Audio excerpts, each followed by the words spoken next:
Bienvenue sur Arttop TV. Je suis heureux de vous retrouver. Et ce soir, mon invité, Ashla. Bonsoir, Ashla. Bonsoir, Daniel. Bonsoir, mes amis. Et ouais, il y a des amis qui sont dans le studio. Tout à fait. Tout à fait. Et oui, tout à fait. Alors, auteur, compositeur, interprète. Exact. Quel a été ton premier contact avec la musique pendant ton enfance? Eh bien, avec mon grand frère qui était guitariste,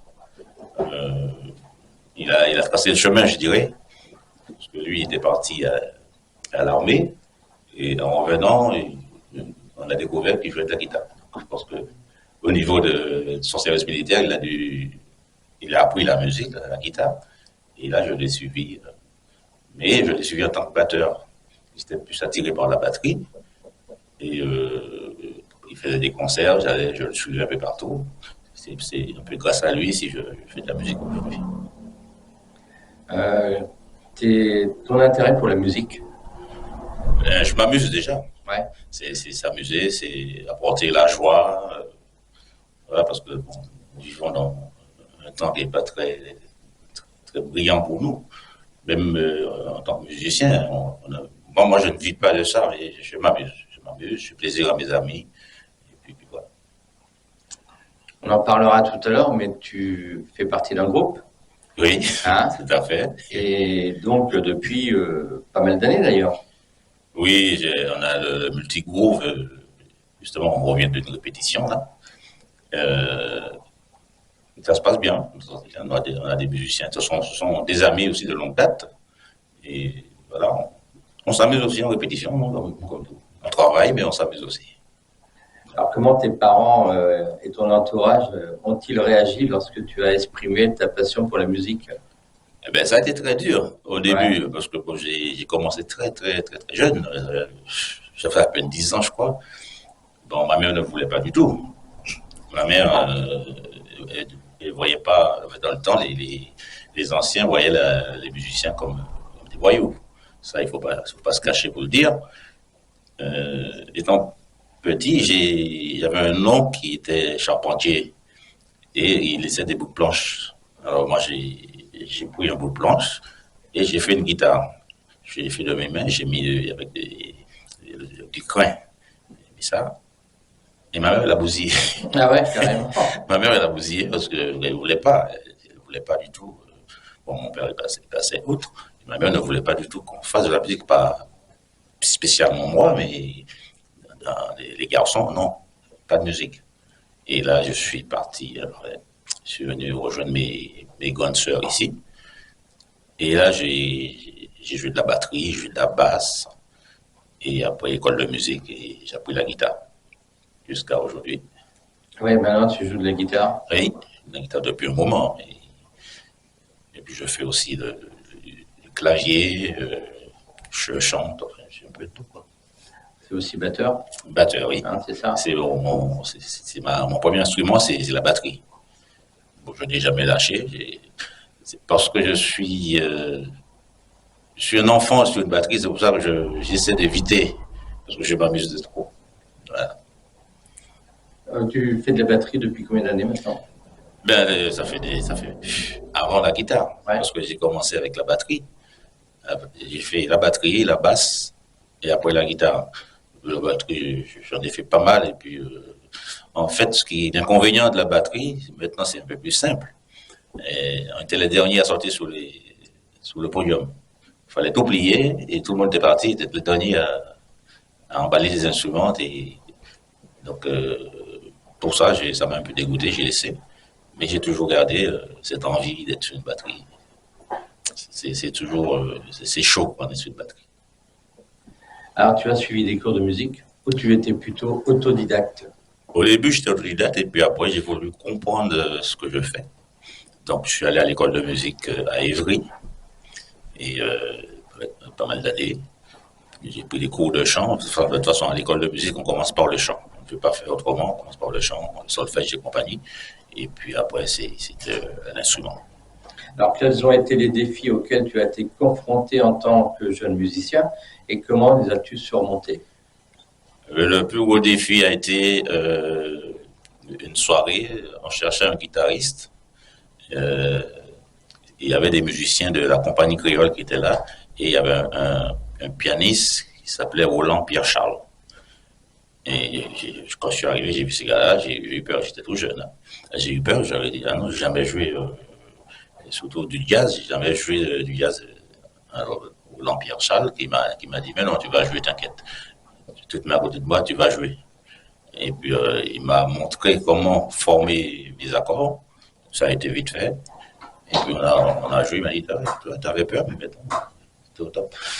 Ah, tu apprends vite alors du coup? Ben, on essaie de capter. Je peux capter. Ouais.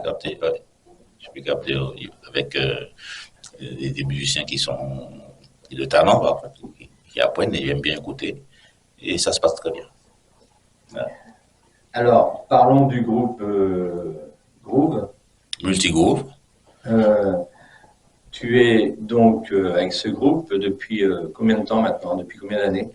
Bien là, on a remonté, le groupe était déjà formé depuis des années, hein, parce que le chef d'orchestre, Richie, Richie, qu'on a vu la semaine dernière. Hein, Richie, il avait déjà le multigroove et moi j'avais un autre groupe à côté. Et je répétais avec eux. Donc lui, il avait son groupe et moi le mien. Et c'est après qu'on s'est dit, bon, on fait quelque chose ensemble. Après, vous avez dit, voilà, on va fusionner les deux groupes. Et puis là, je suis resté avec lui. Et ça fait plus d'une trentaine d'années qu'on tourne, quoi. On est là. On ne s'est jamais lâché. Bah, s'il y a des hauts, il y aura des bas aussi, mais on le prend comme ça. Vous êtes des frères maintenant. Exactement. Même entre frères, on peut s'engueuler, on peut se dire les trucs, on le dit clairement, sans s'énerver, et puis tout se passe bien. Il n'y a pas de problème. Quelles étaient tes sources d'inspiration principales quand tu as commencé la musique? Ben, au tout début, j'écoutais beaucoup Miles Davis et George Benson. Ça n'a rien à voir avec la musique que je fais aujourd'hui, mais ça avait une richesse pour moi, pour mes oreilles, parce que j'ai une bonne oreille musicale, enfin, c'est ce qu'on dit, et je le conçois aussi. Et voilà, j'ai suivi ces gars-là, je les écoutais. En tant que chanteur, j'écoutais aussi du Lionel Richie, qui amène beaucoup de bases. Et puis voilà, mais j'essaie d'écouter un peu tout le monde. Alors, quand tu étais enfant, quelles étaient tes aspirations musicales? Tes parents écoutaient de la musique? Vous étiez dans la musique?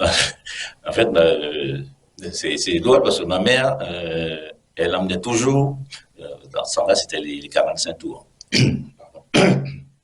Et on est toujours en 45 tours, parce que quasiment tous les mois, on avait une nouveauté. Mais elle ne voulait pas que nous-mêmes, nous faisions de la musique. Donc on écoutait un peu tout ce qui sortait de l'actualité. Et voilà. Alors, tu es auteur-compositeur. Quels sont tes premiers pas dans l'écriture? Moi, je ne suis pas... Je ne peux pas me rappeler. Oui. Des textes, je fais un peu de tout. Enfin, ce que je peux faire, ma capacité. Et c'est venu comme ça. C'est venu comme ça. Tu t'inspires de quoi pour écrire? De tout. Ouais. De tout. De ta vie personnelle? Ma vie personnelle, mes amis. Ça peut être comique. Je peux voir quelqu'un faire du cinéma devant moi, je fais un texte sur lui.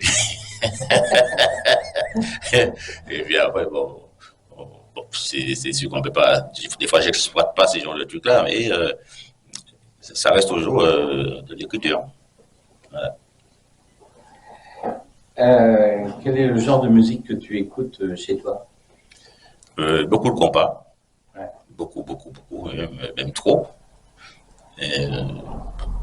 J'écoutais un peu, il n'y a pas longtemps que Gainsbourg, j'ai écouté aussi de Gainsbourg parce que il y a des personnes qui n'aiment pas Gainsbourg, mais je l'aime beaucoup parce qu'il amenait des trucs, il y avait une richesse musicale ce mec-là. Et par rapport à savoir, on disait qu'on ne comprend pas ce qu'il dit, mais moi j'écoute beaucoup plus ce qui est en dessous, la musique. Et il y a beaucoup de richesse. Il t'a inspiré? Il m'a inspiré un peu. Ouais. Il m'a inspiré aussi. Voilà. Père Gainsbourg.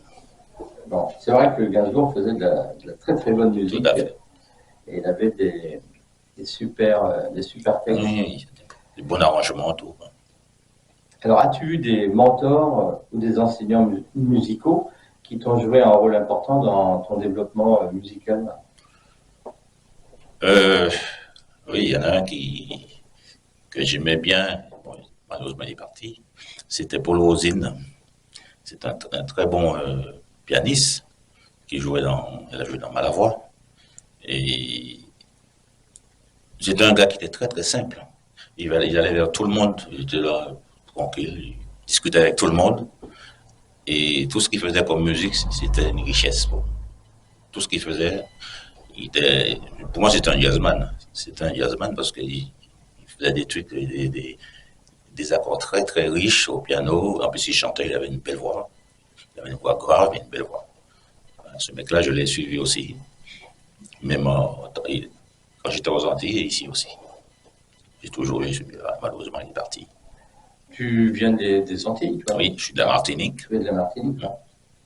Tu t'es déjà produit en Martinique? Quand j'étais jeune. Ouais. Quand j'étais jeune. Et puis quand je pars en vacances, bon, je fais comme un petit bœuf avec les amis.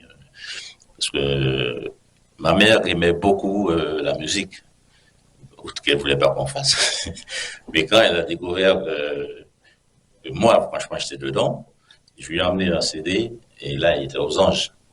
Et elle a montré à tout le monde. J'habite un quartier au Lamentin. Et elle a montré à tout le monde, elle a fait écouter. Et dire que c'est mon fils qui a fait ça, mon fils qui a fait ça. Et quand je vais en vacances, ma mère, elle est plus là. Et quand j'allais en vacances, j'organisais des petits concerts avec des amis. On mettait un orchestre sous la véranda.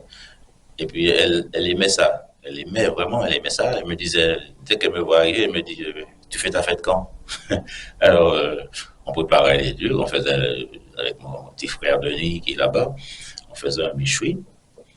On invitait des amis. Et puis, l'orchestre, on jouait. Pour elle, elle revivait. Alors, premier CD que tu as présenté là-bas à tes parents, oui. C'était en quelle année? C'est vieux, c'est Salier. Salier, c'est vieux, ça, c'est 79, je crois. Avec Richie, d'ailleurs, on a réalisé ce truc. 1979, il me semble bien. Ouais. Et puis après, ça a suivi. Quoi. Alors, on va regarder un clip, puisque tu as aussi tourné des clips et puisque tu chantes, donc on va écouter et regarder Barne goûter. Barne goûter. Voilà. Qui veut dire barne goûter. Donne-moi à goûter. Donne-moi à goûter. Voilà. Allez, on se retrouve tout de suite après et on regarde Ashla.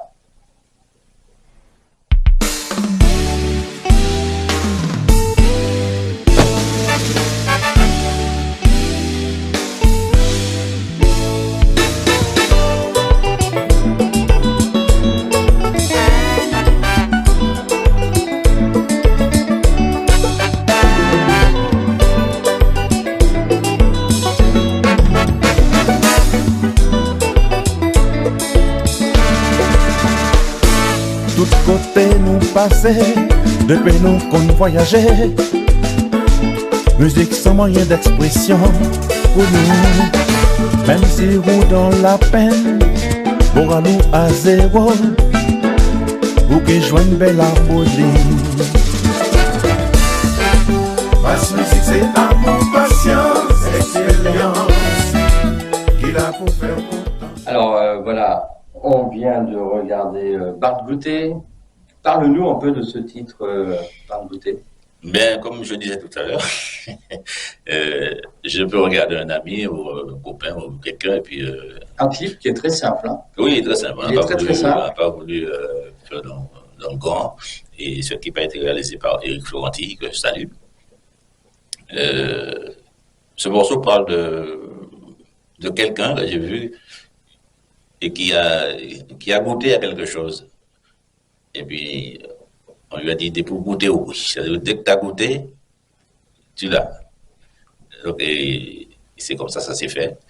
Puis, avec Simon, je lui ai dit à Simon, bon, écoute, on a rigolé. Il m'a dit, mais oui, mais c'est bon, on continue. On a continué à écrire ce morceau, on a fait la musique et tout. Et puis c'est sorti. C'est un peu, un peu un morceau rigolo. C'est un morceau rigolo. Bon, les gens ont aimé, ils ont adhéré, tant mieux. Le clip qui a été tourné, Elle a été tournée en France par Eric Florenti, ouais, avec les acteurs Richie et Simon. voilà. Alors, ta rencontre avec Richie date il y a un peu plus de 20 ans, Plus de 30 ans même. même 30 ans, on va dire. Ouais. Alors, comment s'est fait votre première rencontre musicale? Ben, Richie, on s'est rencontrés dans les studios de répétition. Il venait nous voir répéter, moi j'allais le regarder aussi. Et puis pourtant il me disait, il faut qu'on fasse quelque chose tous les deux. Je lui disais, ouais, on va le faire. Mais il avait déjà, il a l'oreille musicale, hein, comme on dit. Et oui, je lui dis, oui, on va le faire, t'inquiète, on va le faire. Bon, le temps passait, les années passaient, et tout ça. Et puis, il y avait un groupe haïtien qui s'appelait le Feeling Band, et il cherchait un chanteur. Et moi, justement, parce que, comme je dis, on ne s'est jamais lâché, ni Simon, ni Richie. Simon était déjà sur place, et il dit à Richie, tiens, un groupe qui cherche un chanteur, moi j'y suis, si ça t'intéresse, on y va. Et il a intégré le Feeling Band. Donc, par chance, je dirais. Bon, on a fait pas mal de scènes à l'espace Chevrol. Quasiment, c'était nous qui étions les rois de cet espace.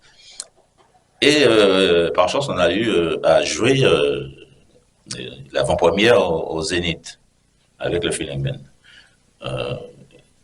Je ne dirais pas que c'est parce qu'on était les meilleurs, on n'était pas les meilleurs, c'est sûr, mais on a eu Mais vous n'étiez pas les plus mauvais. on n'était pas mauvais, on était déjà sur le chemin et on avait un manager c'est lui qui organisait en fait cette cérémonie. Et donc, il a permis de nous exprimer sur la scène du Zénith, une aubaine pour nous. Ça doit être impressionnant de se retrouver au Zénith. Eh oui, mais c'est la première fois que j'ai eu une tremblade. Tu as le tract? Maintenant, non. Non. Maintenant, non. Mais ce jour-là, oui, parce que... Là, pour le Zénith, c'est combien de spectateurs? Oh, je ne sais plus. Qu'on a ouvert le rideau. Ouais.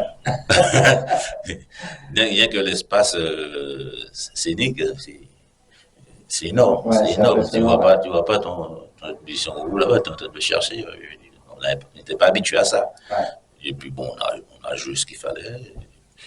Et ça s'est bien passé.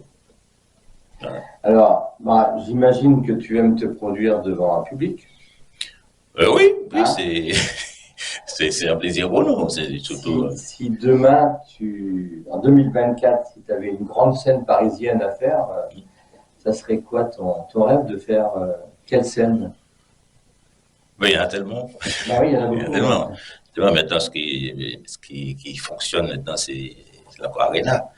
Il y a Bercy aussi. Il y a tout ça. Donc, non, mais bon, je dirais que rien n'est impossible, mais la place qu'on occupe en ce moment, je ne veux pas dire que nous sommes satisfaits, mais nous faisons avec.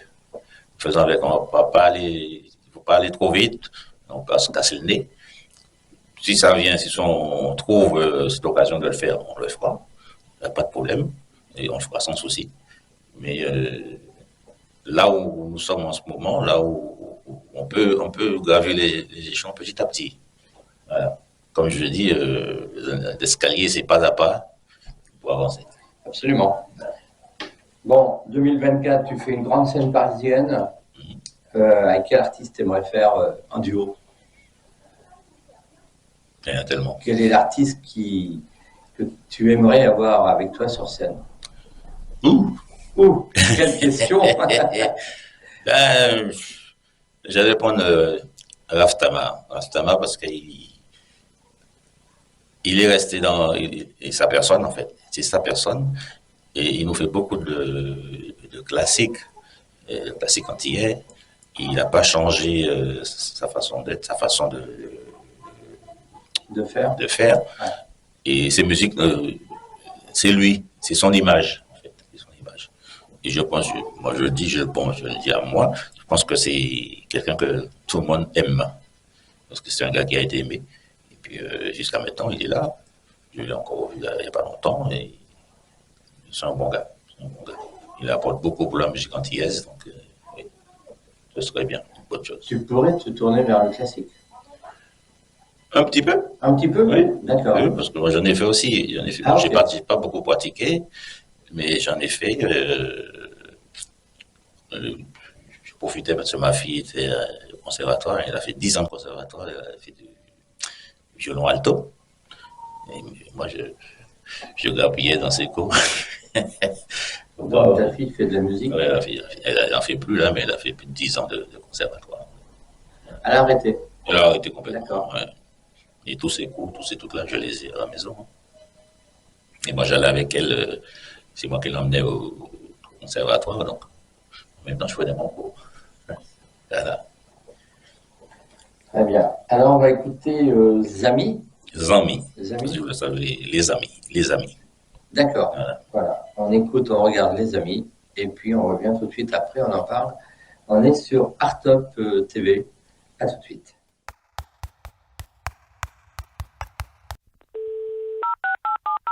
Bonjour, la personne que vous essayez de joindre n'est pas disponible. Veuillez laisser votre message après le bip.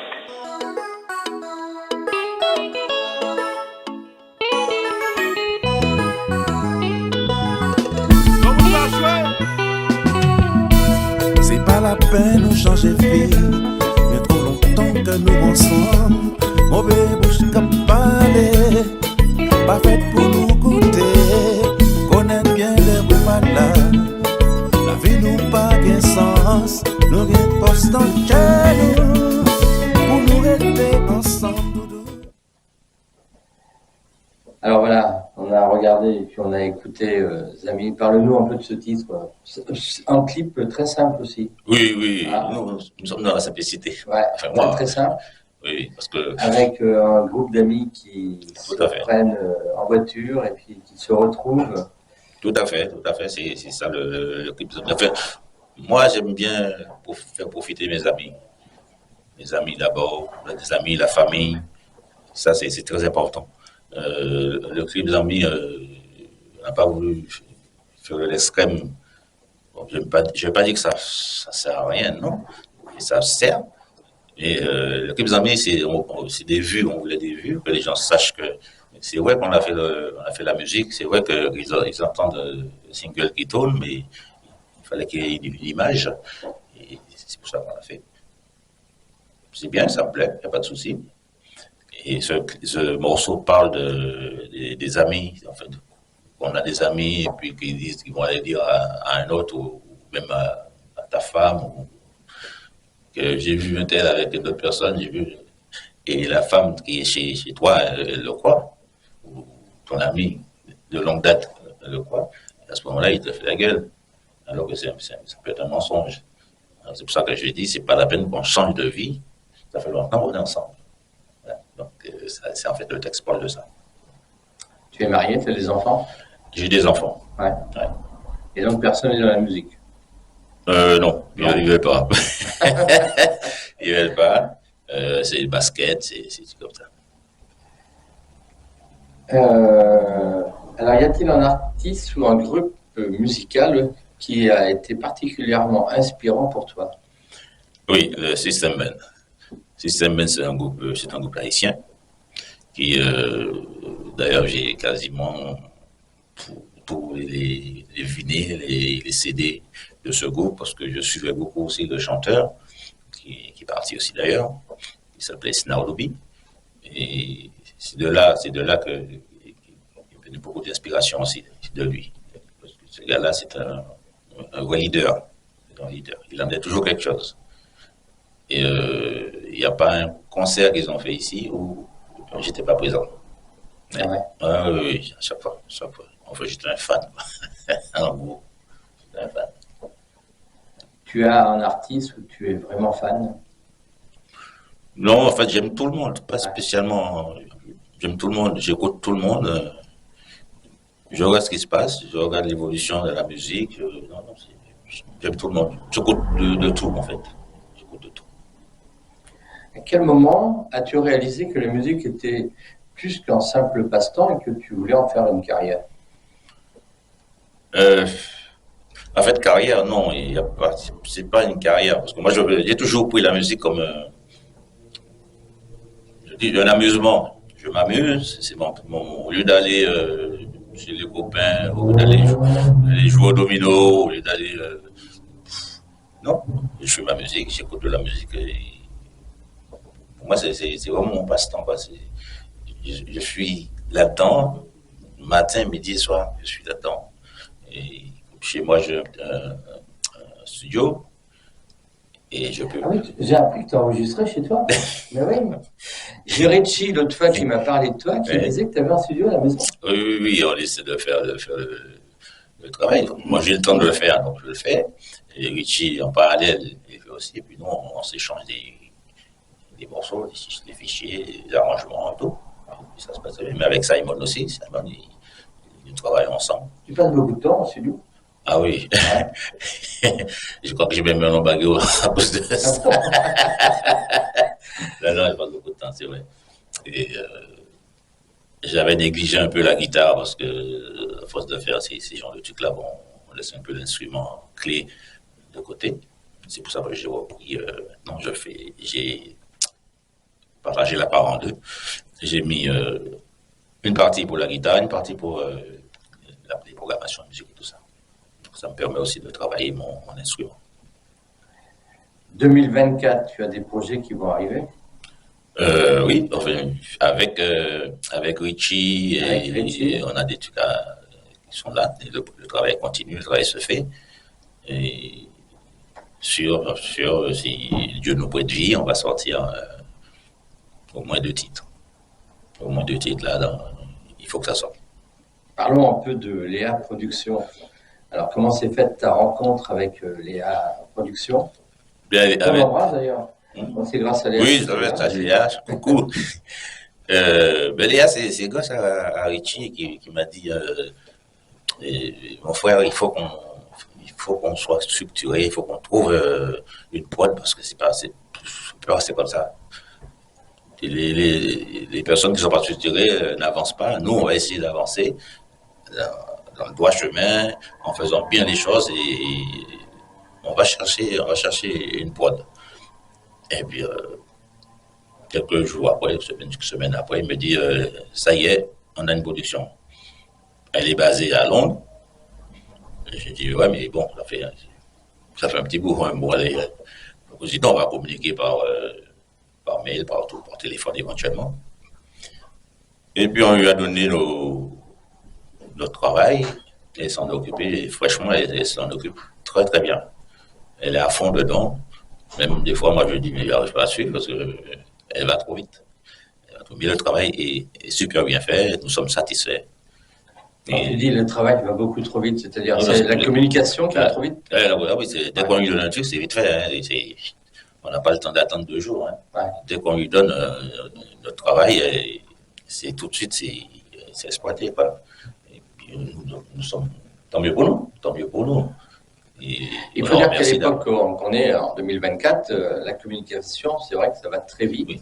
Et c'est ce qu'il faut également pour les artistes. Oui, tout à fait. Pour que... En fait, elle prend pas, elle redonne tout de suite. Elle le prend, elle travaille dessus, et après, elle nous donne. Donc, ça veut dire qu'elle ne dort pas. Quoi. Donc, on peut dire, bon, je t'envoie ça, et puis bon, quand on aura le temps, mais non. Dans l'heure qui suit, mais on se dit, mais elle a déjà travaillé dessus, elle a déjà fait tout ce qu'il y a à faire, et puis après, elle nous transmet. Voilà. Tu as des scènes parisiennes de prévues pour 2024? Pas pour l'instant. On prépare. On se prépare pour ça, parce que bon, ça peut tomber à n'importe quelle heure. On se prépare pour ça. On fait des mises en place, on prépare notre répertoire en fonction. Et puis si ça vient, il n'y a pas de problème. On sera, du moins, je pense qu'on sera prêt. Question d'actualité, nouvelle ministre de la Culture, Rachida Dati. Qu'attends-tu du ministre de la Culture? Ben, un peu mieux de celui qui était là avant, déjà. Ben, en fait, nous, dans la musique, il a fallu que les choses se remettent en place, parce que depuis un moment, la musique est partie en vrille, hein. On n'entend rien, on n'entend rien. Qu'est-ce qui nous a proposé en musique? On n'a pas entendu, hein. On entend la culture, c'est global. Là, on a les agriculteurs qui se font entendre. Ça fait partie de la culture aussi. Mais nous, tout ce qui est musique, spectacle et tout ces trucs-là, je ne sais. Le problème vient d'avant le Covid ou ça vient depuis qu'il y a eu cette histoire de Covid en 2020? Je pense qu'avant le Covid, il y avait déjà Des difficultés. Parce que le Covid n'a pas arrangé les choses. Ça n'a pas arrangé les choses. Ouais. Quand on voit maintenant, bon, on va me dire que c'est l'évolution. On fait plus de CD. On te dit, bon, les gens n'ont plus d'appareils CD. On fait plus de CD, mais c'est les CD qui nous permettaient de faire un album de 5, 6 titres, 10 titres, 12 titres. Maintenant, on va faire un single, un morceau, 2 morceaux, et ça va être en téléchargement. T'as pas de visuel, t'as rien. Les gens aiment bien regarder et dire, ah tiens, c'est lui qui a fait ça, la photo. Alors, quand tu vas tu télécharges un morceau, t'as pas la photo, sauf si tu l'as mis. Qu'est-ce qui te gêne justement dans le virtuel? Le virtuel, c'est pas avoir le contenu exactement, en physique. C'est ça. On a bien aimé le physique et ça aurait été bien que ça continue. Et autant, c'est parti. Même en faisant des clés USB, ça ne marche pas non plus. Donc, moi, je parle pour nous. Nous avons là, on attend au moins une cinquantaine de morceaux. Au moins 50, c'est pas plus. Moi, je dis ça. Donc, de quoi sortir 3 albums? Oui. Voilà. Mais là, si on le fait là, c'est à perte. C'est à perte parce qu'il faut payer pour le faire. Bon, bien on peut. Oui, bon, un album, ça coûte de l'argent. Oui, ça coûte de l'argent. Ça coûte de l'argent. Même si on fait toute la partie musicale, tout ce qui est fait, il faut payer le pressage. Le pressage, après la distribution, en même temps, maintenant, il n'y a presque plus de distributeurs, donc tu dois le faire toi-même. Il y a tout ça qui rentre en jeu et ça casse le marché musical. Ça nous casse, on ne peut rien faire. Tu vas aller vendre un morceau main à main, ça coûte pas cher. Ça coûte pas cher. Un morceau, ça coûte 1 euro à peine. À peine 1 euro. Et quand on le dépose quelque part dans un vendeur, il faut qu'il prenne sa part. Donc il ne reste rien. Donc la chance qu'on a, c'est de pouvoir faire toutes ces préparations, faire la musique. Nous avons beaucoup d'amis musiciens pour faire tout ce qui est chœur, chant, enfin, d'autres instruments, basse et tout ça. Mais après, il faut payer. Mais si on n'en sort rien au bout du compte, on n'est pas gagnant. Du tout. Tout à fait. Voilà. Pareil, question sur la société. On a eu les agriculteurs qui ont fait grève. Qu'est-ce que tu en penses? Mais ils ont raison. Ils ont raison. C'est ce que je pense aussi. Ils ont raison de. Ils ont raison. Bon, bien qu'ils ont bloqué un peu partout. Moi, je ne bougeais pas. Donc voilà, ça me permet de travailler chez moi. Non, mais ils ont raison. C'est ça, c'est ce qu'il faut. Et peut-être que je vais me faire haïr, mais je pense qu'ils ont débloqué trop vite. Oui. Parce que bon, il fallait faire ça pour avoir. Je ne sais même pas s'ils ont eu gain de cause. Ils ont eu des propositions, mais pas encore tout à fait ce qu'ils attendaient. Mais c'est bien. Si c'est comme ça que ça marche, si c'est comme ça que ça doit marcher, ben, je pense que nous, en tant que musiciens, on doit faire pareil. Hein. Ouais, c'est clair. On fait une grève, comme ça on verra si on a quelque chose aussi. Mais ouais, mais c'est vrai que bon, ces gars-là, ils se lèvent tôt. Non, il fallait bien faire quelque chose un jour quand même. Ils ont bien raison. On peut te retrouver sur les réseaux sociaux? Oui, partout, hein, sur YouTube, sur les réseaux Facebook, YouTube aussi, tout ça. C'est Léa qui s'occupe de tout ce qui est... Qui s'occupe de la communication. Voilà, de la communication. C'est Léa qu'on embrasse d'ailleurs, puisque grâce à Léa, tu es là comme la semaine dernière avec Richie. Oui, tout à fait.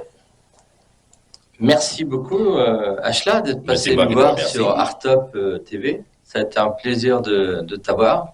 Tout à fait, moi aussi. Hein, Hot Top TV, c'est propre, c'est nickel, c'est brillant. Et t'as vu, ouais. on a changé un peu le studio par rapport à la semaine dernière. Tout à On fait. s'améliore de bien, c'est semaine en semaine. Voilà.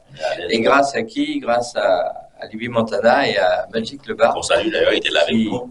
Oui, qui font un boulot sensationnel. nous, c'est super bien. Super bien. Voilà. Confirme. Bon, merci Ashla. Ben, très bon moment avec toi, Daniel, comme d'habitude. Hein. À bientôt. Et puis, je te remercie Et de m'avoir puis, reçu. Je salue nous, on Léa, se je salue dit- tout le monde, hein, toute la famille. Merci à Léa. Et puis on se dit à samedi prochain Ok. sur Art Top TV. Voilà, bon week-end. Salut. Merci, Bye bye. ciao. Merci bien.